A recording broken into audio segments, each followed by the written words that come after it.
The girl was dangerous because jealous people are dangerous. That's why they say never meet your heroes. And then there are relationships y'all be envying and y'all think you know everything, but you know nothing. The teacher does not speak when you're taking the test. People you know are filled with envy. You've got to cut ties with them at the white meat. This is the Ever Airwaves Think podcast, brought to you by Liv One Co, where we explore ideas that challenge, comfort, and clarify. I'm Liv, and in every episode, we break down life's complexities with intellect, insight, and a touch of curiosity. All right, we're on air.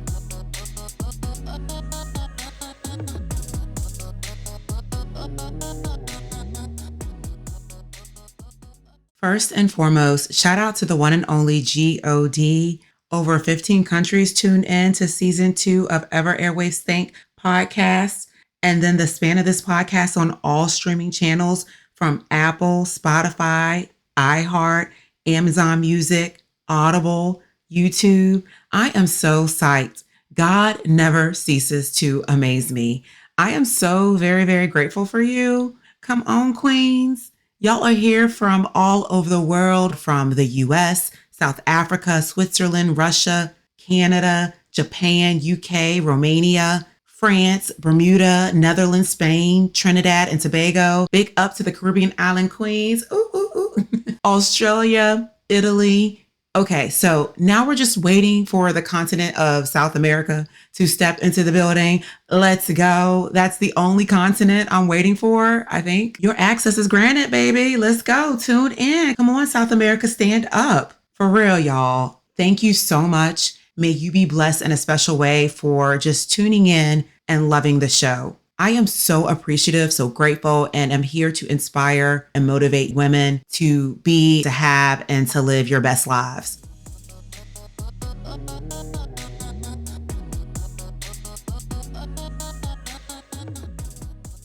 On this podcast, we've been talking about how to take care of your mind, body, and soul. And today is no different. We're diving into something real, why you should always take idle threats from an envious person seriously. If someone has envy in their heart, it's never just harmless talk, and I need for you to settle on that. Trust me, I know what I'm talking about. Today, I'm going to break it down, all the way down for you, what envy looks like, how it affects your peace, and most importantly, how to protect your energy and keep living the life you deserve. And to have a little bit of a story time of my own personal situation. Before we get into the threats, let's talk about what envy really is. It's deeper than just jealousy. When someone's envious, they're looking at your life and saying, I want that, I deserve that. And instead of working to get it, they start very subtly working against you in a very devious type manner. And it could be something as simple as, oh, you always look so good. I can never pull that off. We all know that's not a compliment. It's envy wrapped in a cute little bow. They're not clapping for you. They are mad that they don't have what you have. Now, here's the tricky part. When envy shows up, it doesn't always come with big, bold actions. Sometimes it's the little things, the side comments, the sneaky digs,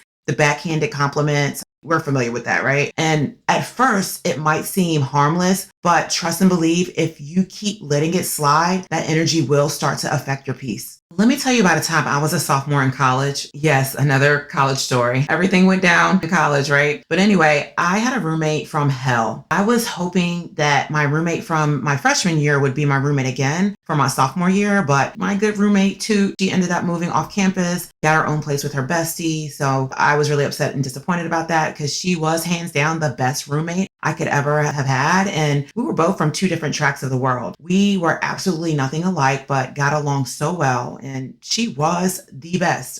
Back to my sophomore year roommate, that girl was the devil. You hear me? The absolute devil. I tried everything to get along with her and always keep the peace. And I felt like I was walking on eggshells around her because I was younger and I had skipped the 10th grade in high school. Yes, I was smart.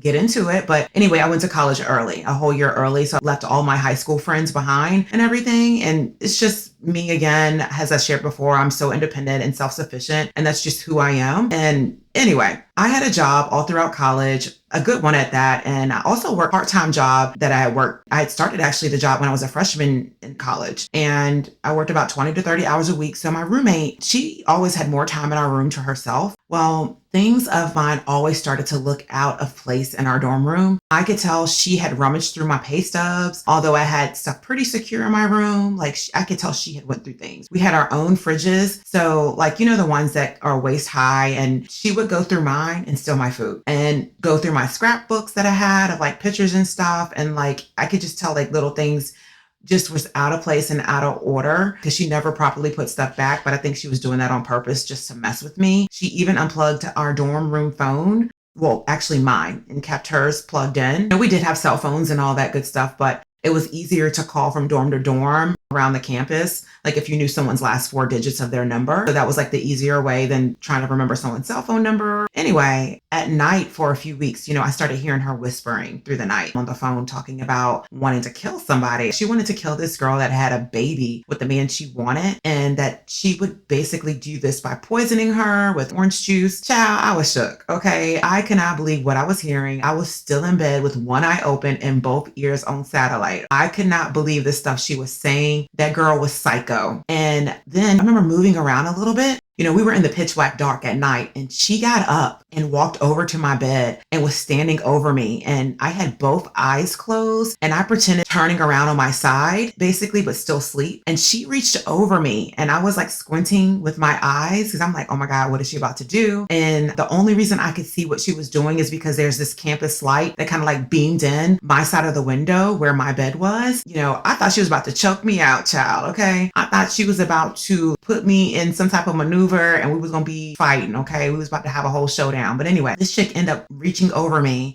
and unplugging my room phone that was next to me in my windowsill. And the phone was a neon green see-through landline phone. I really love this phone because it was like, you could see all the mechanical things inside of it. And this little red little light always stayed on through it, created this glow to let you know that the phone was plugged in. She unplugged my phone. I saw the whole thing and I'm thinking, okay, she's unplugging my phone because she thinks probably that I was picking up the other line or doesn't want me to pick up the other line to listen. But I don't even need to pick up the other line to listen. I can hear her clearly. She was a bad whisperer. When she talked low, I could still clearly hear the things that she was saying. So what she was doing was defeating the purpose anyway. Moving forward, the next day, I called my parents and they were like, go to the campus police station right now and file a report. And so I did. My bestie, she went with me. The police basically said it was more of an idle threat and they'd investigate it. I was like, they ain't about to do anything. And they were also like, oh, she's probably blowing off steam. You don't even know if this person's on campus. That she said she was going to do this stuff too. And I was like, well, whatever. I just want it on file.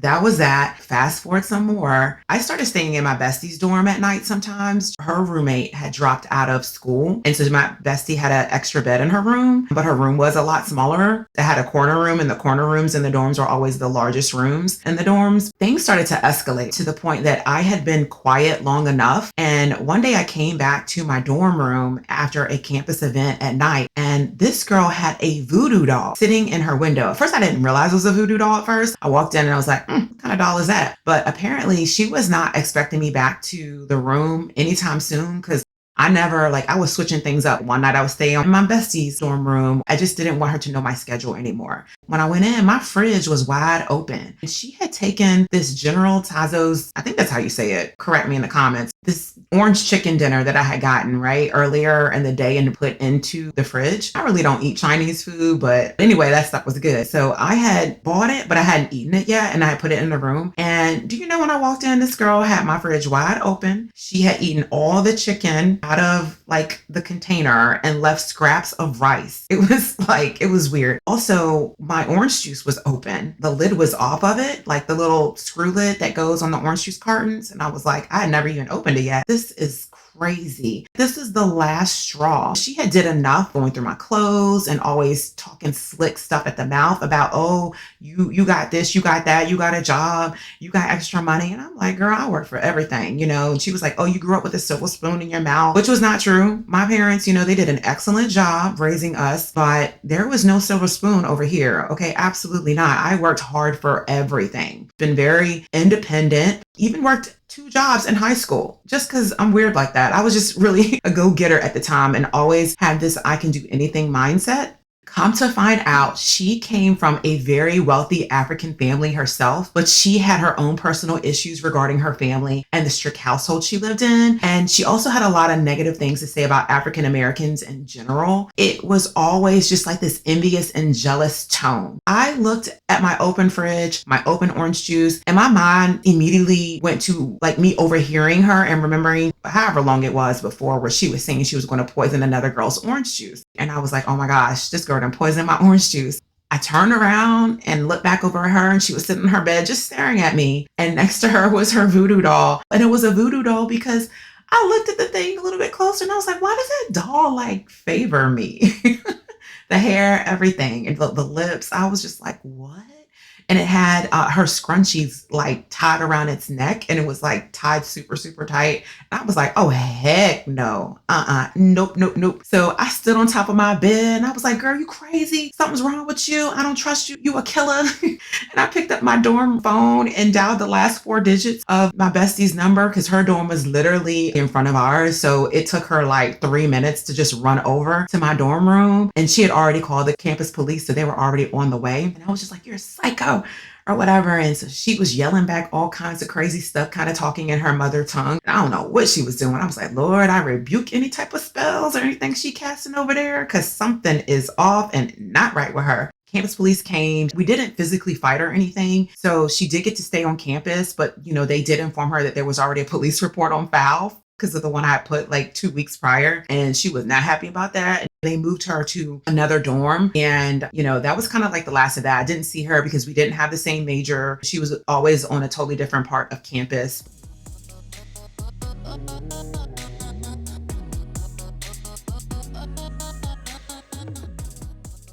The situation was crazy. It was wild. I ended up throwing everything out of my fridge, but I probably should have went over to the School of Science and had it tested for poison because that girl was wicked. I don't put nothing past her. She'd probably be doing a prison bid now to this day had I let one of those chemists do their little experiment because I knew a couple of people in chemistry that knew their stuff and inspect my orange juice. But I was young and wanted her away from me quickly. Oh, psycho demonic self. She was full of evil. I can't stand a psycho. Those are the ones that have no limits or bounds. Their rage be on 10. The girl was dangerous because jealous people are dangerous. You think it's a game? After sophomore year, I heard she ended up leaving the school. I do hope she got the mental help she needed because she was the prime definition of self-hate. She always had that look of, and I'll do it again. Girl, bye. Not today, Satan. The gates of hell shall not prevail. Not on my watch, not on my clock, not me, girl. That girl hated herself while desiring to be and have what she wasn't. And that's what we call envy. You have to watch envious people. Envious people be the main suspects of unsolved mysteries. All right. Like they still out there looking for them right now. They the killers. They're the ones who want what you got. They're the ones who steal, kill, and destroy. Okay. It's given demonic. It was then in my college years, I realized at that point the extent people would go to when they covet what you have. And basically it's just jealousy that turns into envy and they want to become you. They want what you have. They want what you got. And by any means, they will come for you and they will come for what you got and they will take you out. If that's what they got to do, they're going to do it. If you don't do something about the jealous people in your life, whether it's a cousin, a so-called friend, a colleague, your enemy, an acquaintance, sis, you are playing with fire. For real though, I hope my former sophomore college roommate healed. She was my first real experience of having to deal with an envious person. Well, at least where I recognized it. There may have been others the more I think about it and the way I think about how things have played out, but I really recognize it with this chick. I used to never think people were jealous of me, and that's another whole story, but it's a real thing and you have to watch it. You have to watch it because they are watching you. And they sitting already. Have you ever had someone envious of you? What did you do? How did you handle them? Give us the tea, girl, in the comments. SOS Queen, SOS.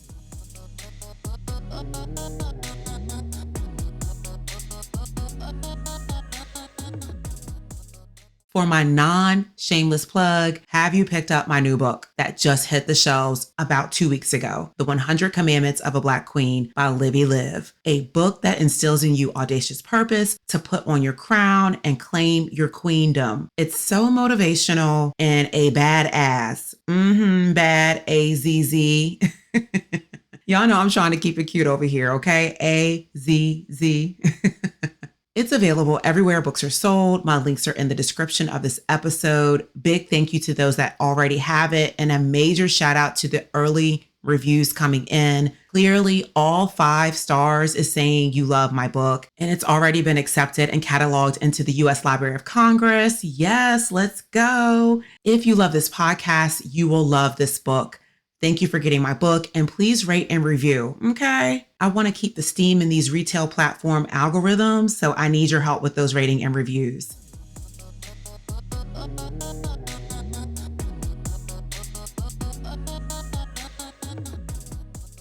Idle threats. You know, when someone says something that seems like a joke but feels a little off, like, oh, you think you're all that now, huh? You know, sounds playful, right? But trust me, it's not a joke. Envy doesn't stay quiet, it festers. And when you let it slide, you're just letting them build resentment. They might be pretending to be cool with you, but deep down, they are hoping for your downfall. And people who are envious don't want to see you win. They might smile in your face, but inside they're plotting their own form of sabotage, whether it's gossiping behind your back or throwing shade whenever they can. These little things can ruin your peace. All of this makes me remember that movie called Single White Female. Do you remember that movie? Well, I'm not here to focus on the extra feelings that Hetty, the crazy roommate, had toward Allie. No. But this is about the lengths she went to in order to take over Allie's life. Allie was a successful, independent woman. Do you remember that? And she was trying to move on after breaking up with her cheating fiance. And she posted an ad for a roommate. Along comes Hetty, and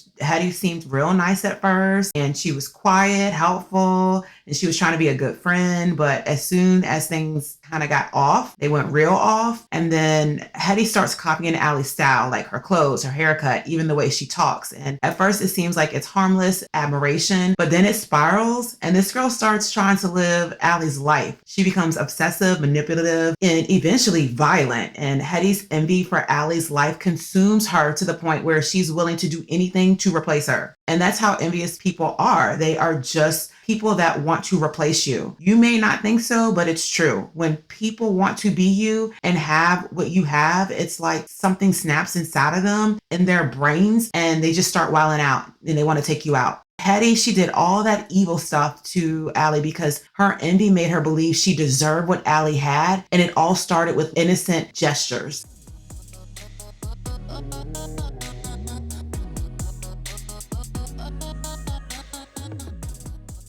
Because baby, I don't envy anyone. I don't want what you have. I don't want to be who you are. High key, I only want what I want and the desires of my heart God gives me. I don't want to be doing what you're doing. No, I'm not hating on the next one. I'm always rooting for women to win. Now, are there things I might like or be influenced or inspired by of someone else? Ding, ding, ding.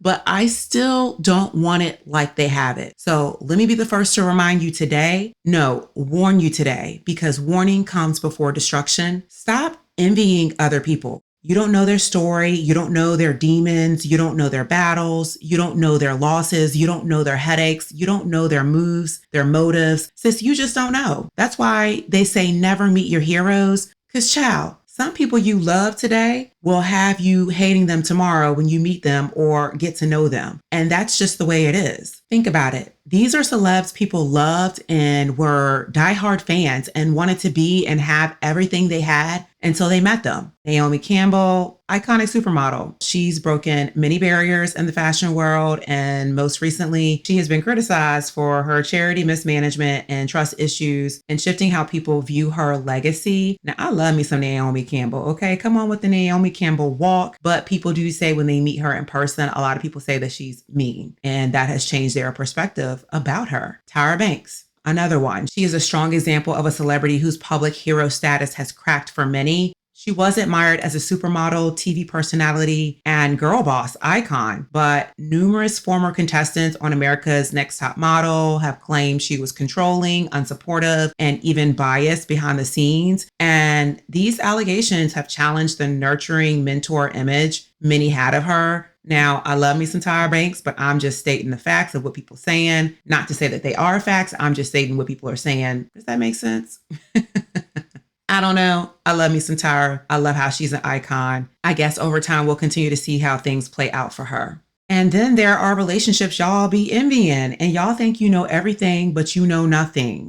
You know absolutely nothing. Some of y'all are out here envying people's relationships, their status, wealth, achievements, but not me, girl. To me, and forever, always, things are a bunch of smoke and mirrors, smoke and screens, smoke and mirrors. You will never know what people are going through behind closed doors. I don't care how much you like them and are inspired by them. That's why you should always only want things in life how God has planned and designed them for you. And any other way would be the wrong way and potentially a hot mess. For example, Megan Good and Devon Franklin, for almost a decade, they were admired for their faith-based marriage and alignment. But in December of 2021, they announced a split, citing irreconcilable differences. That was so shocking. And everyone loved how Devon, he rode for his wife, defended her publicly for the most minuscule things because she was a preacher's wife and celebrity. I feel like she was just overly judged by everyday people. You could tell it really hurt her feelings. It really bothered her. And Devon really protected and comforted her as much as he could. But now she's married to Jonathan Majors, and Devon is remarried as well. But I can say we never saw Megan and Devon's divorce coming. We were all blindsided, just like Megan Good said she was blindsided when them papers came. It is what it is now, literally. Jennifer Lopez and Ben Affleck. Their Bennifer reunion in 2022 stirred massive excitement. And then in 2024, Lopez filed for divorce, ending what seemed like a second chance Hollywood fairy tale. Jennifer Lopez is also another one that has become insufferable to me. Okay, God bless her, but something is off there. I don't know what it is. She always saying it's somebody else's fault. I really think she needs to hold some accountability, but people are saying that when they get to know her, they don't like her. Stop envying her relationships and what she has, because clearly something ain't working. Tia and Corey Hardick were married for 14 years. They were co-parents of 2 cute little kids and in love publicly. And yet in 2022, they quietly announced the end of their marriage. The surprise came because the relationship always looked so solid, but clearly it wasn't. Apparently a personally imbalanced marriage and relationship. Who would have known that Tia would have went on a whole world tour of being a divorced woman? That was weird and it was overkill. And it seemed like things have kind of calmed down now. But a lot of people envied that marriage. And I also think her divorce, I don't know how and in what kind of ways, but I think that was huge for her twin sister, Tamara, marry. And within there was some division, maybe because Tamara is a firm believer of sticking it through. They've known Corey for so many years before Tia and Corey were even married. So I think there was a lot of pain in that because divorces do also separate and bring division amongst families. I'm glad the twins are twinning again. Yes, the girls, Tia and Tamara Mowry, are twinning, and I see and feel the love, and I know that we're all happy for them.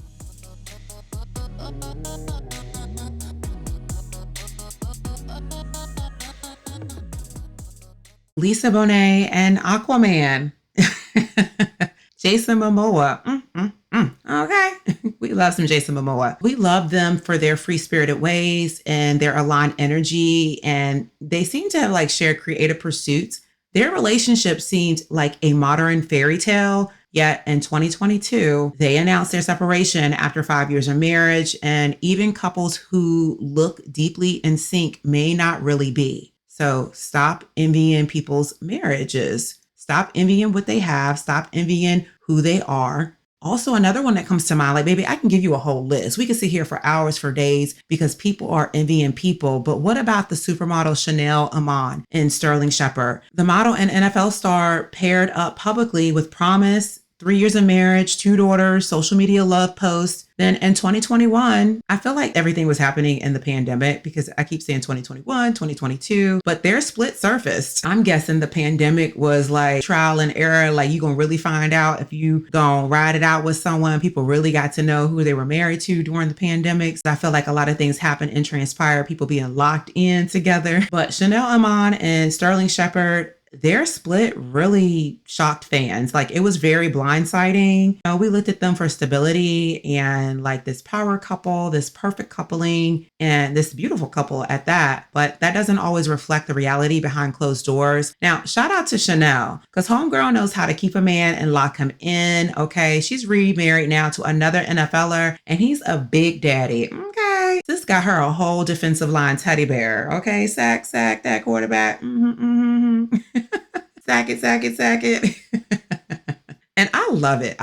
I'm happy for her. But again, we are not to be envying these marriages, these relationships and people. And then come on, couple number 1, we have to get into it. I would be remiss if I don't say this. I love me some Ciara and Russell Wilson, but a lot of you are envying her prayer and her marriage, her relationship, but please stop. Have your own prayer, have your own relationship, have your own marriage. We don't know the ins and outs of their marriage. And this is no way of me saying that I know, because I love them as a couple and love that CeCe is winning after her trash ex Future, which I can say I do love Future's music. But you need to remember that people only show us on social media their highlight reels, meaning they are only showing you the best things in their life. However, some of y'all are menaces to society, but not me, girl, not me. Okay. Maybe not menaces to society, but I've come to see people airing out their dirty laundry on the internet. It might be entertaining for a while, but honestly, it's toxic. I can't tell you the number of people that I've blocked or stopped following because I personally don't want to see the ish. I get nothing out of it. It's not entertaining anymore. Actually pathetic and sad. I even quit Facebook over 10 years ago because of the toxic behaviors of people. And it was like zapping my energy. I don't want to hop on here every day and you're saying something negative, living negative, and pretty much taking us through a whole breakdown of your relationship, marriage, or whatever. However, on the contrary, I love me some Instagram because it's aesthetically appeasing and allows me to post from time to time my highlight reels. If you personally know me, you know I love to travel, so I'm into all of that stuff. But I can't deny things have been creeping over to IG over time from Facebook, wherever other places in social media apps. IG likes to test your algorithm often, so it's not always aesthetically pleasing like it used to be, as always, because I'm always looking for motivation, inspiration, or where I can celebrate someone. And it's really not my thing to sit here and find negativity. It just pops up in the algorithm and tests to see if you're watching or listening and tuning in for more than 8 seconds. If you're tuning in for more than 8 seconds, it's got you. And it's going to keep producing more content like that. Now, I love me some funny clips and whatnot and information sharing. But once things go dark, count me out. Count me out when it goes dark on the internet. I want no parts, and I don't want any of that energy on me at all. From a business perspective, yeah, me, my team, we're on there. We're looking for content for things to talk about, discuss that are relevant, but I'm not personally on there for any negativity whatsoever. Again, you have to proclaim your wants, your needs, your desires, and dreams. Have it the way God wants you to have it. I promise you, God's way is the best, queen. It's always hard for us to see that because we go through trials and tribulations. And when we are tested in life, it seems like we are alone often, but you have to remember, you have to take everything that you know and have learned and have matured in and apply it to your test in life. Because one thing's for certain and two things for sure that I have learned on my own, that the teacher does not speak when you're taking the test. The test is for you to show and prove. It's for you to demonstrate your ability to move up to the next level in life. And God always rewards after you pass the test. Remember that. So if you fail your test, you will repeat that life lesson until it is instilled in you. So get with the program. This is practical information I'm giving you. God is not necessarily silent. He's cheering you on quietly when you're taking those life tests because he knows you are fully capable of acing those tests in life. But again, I say envying is for the birds. Don't envy anyone. Don't desire what they have. Have your own hopes, your own dreams, your own desires. Be who you are meant to be, because you have no idea what you're truly desiring and wanting when you want what somebody else has. When you desire what somebody else has, you're also desiring it the way that they had it. Very problematic because you don't know the ins and outs, how they accomplished or achieved what they have. You have no idea.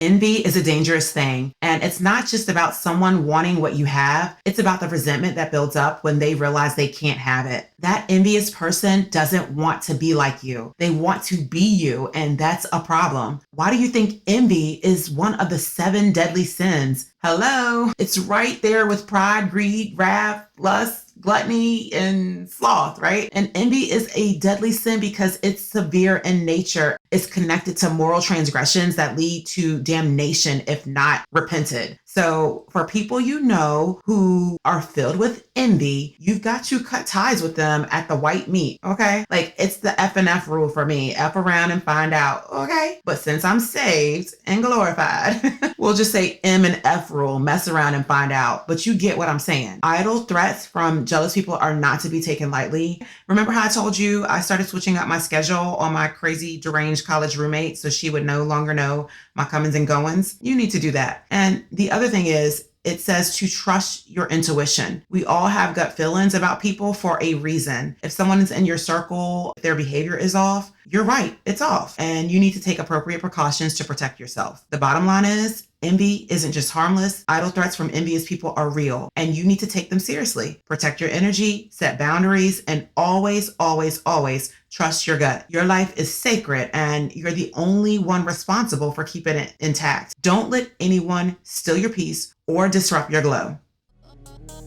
Thanks for listening to the Ever Airwaves Think podcast. If today's episode made you elevate, share it with someone who needs it. Until next time, keep questioning until you have those answers. I'm out.